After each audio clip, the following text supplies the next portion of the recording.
Hey, what's up mga ka-airdrop and welcome back sa ating channel, ang Crypto Whisperer PH, kung saan ay nag-share tayo ng mga latest at hottest crypto project na pwede tayo sumali upang makakuha ng airdrop for free. At kung hindi ka pa nakasubscribe ay mag-subscribe ka na para lagi kang updated sa ating mga future videos. So for today's video guys is sasagutin lang natin yung isang comment ng ating subscriber dyan guys, kung paano daw mag-stake kay Zion. So ito yung kanyang comment guys, no? So shout out sa'yo. And kung hindi mo pa napapanood yung ating video regarding kay Zion guys, no, yung airdrop ni Zion for season 2 is i-check nyo na lang dyan sa baba at ilalagay ko yung link kung paano siya gawin guys, no? So itong video na to ay para sa mga gustong mag-stake at malaman kung paano bumili ng Zion token guys, no? And kung i-check natin yung current price ni Zion is nasa $1.39 siya guys, no? So ito yung current price ni Zion, so mababa pa yan. I think nag all time high yan ng $8 noon. Tingnan ko nga. So ayan, 8.3 USDT ang pinakamataas niya guys, no? So bumaba siya ng bumaba. Pero balik tayo dun sa topic natin na paano ba mag-stake at bumili ng Zion guys, no? So babalik tayo dito sa dashboard ni Zion. So nandito rin yung airdrop na pwede nating pag-participatean guys, no? So may mga tasks dyan. So ang gagawin natin para makapag-stake tayo ay punta tayo dito guys, no, sa stake. So click muna natin yung stake and mapupunta ka dito sa kanilang staking page guys, no? So currently makikita nyo yung mga validators nila and ang lalaki na rin ng mga naka-stakes nila guys, no?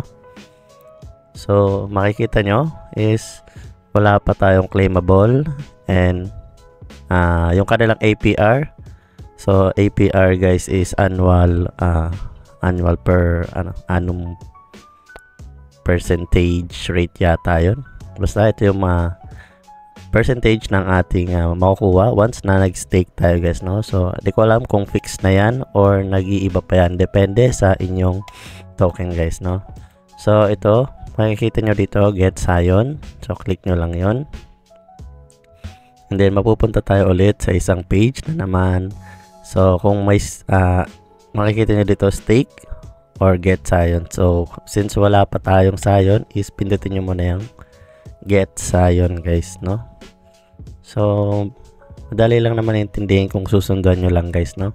And then meron dito, so kailangan dito is yung inyong EVM wallet or yung inyong wallet na ginagamit. So makikita nyo naman kung pwede siya or hindi. Paano ba disconnect? Switch wallet. So ayan guys, no? So sa una ganitong makikita nyo, so connect EVM. Then mamimili kayo na kung anong available sa inyo guys, no? Since sa akin is nakakonect na, yan, kukonect ko na lang ulit yung aking OKX guys, no? Then itong Zion wallet is ito yung sa inyo mismo guys, no? Sa account nyo mismo ito. So para makapag-deposit is dito guys, no? I-click nyo yung ito guys. So dapat may laman na ang inyong EVM wallet para sa pagbili ng Zion guys, no? So click nyo yung deposit and makikita nyo dito kung ilan ang pwede nyong ilagay. So meron tayong $4. Kung imamax natin yan ay makakuha tayo ng ito guys. So nagka-calculate 2.9 Zion. And then guys, no? And then deposit lang. Hindi ko lang alam kung makakapag-stake tayo ng minimum na Zion guys, no? So i-check nyo na lang yan guys, no? So ito, and then may fees lang na 0.21 USDT. Then once na nakabili na kayo ng inyong Zion guys, is balik kayo doon sa page and pindutin nyo yung stake guys, no? So connected naman sila lahat dito guys. So pag nag-login ka, make sure na yung account mo doon sa kanilang unang page guys. Saan na ba yun? So, wait. Ayan. Kailangan dito is connected din yung account mo dito. Yung ginamit mo na account dito, ang kailangan may connect mo din dito sa staking page, guys, no? Kasi once na ma-detect naman nila na meron ka ng Sion token is makukuha, lalabas na lang din yung stake dyan, guys, no? So pwede ka na mag-stake dyan, and then ganun lang.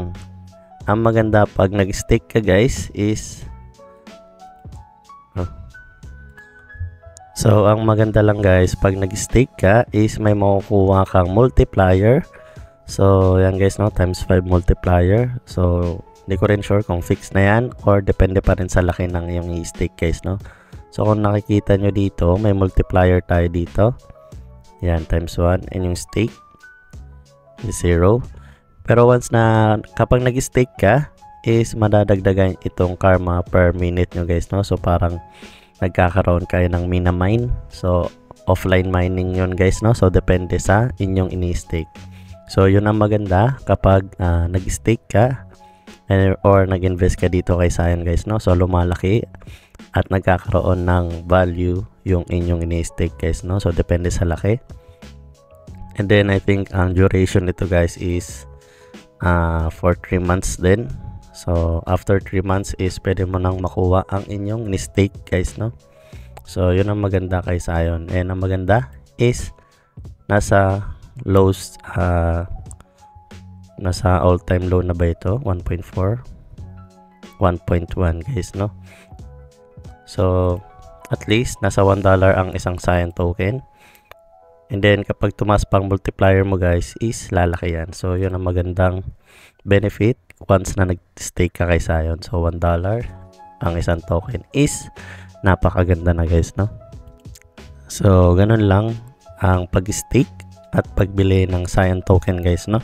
So kung nagusto mong ating video for today is don't forget to give it a like at mag-subscribe ka na rin para lagi kang updated sa ating mga future videos. So yun lang, guys, see you sa next video. Peace.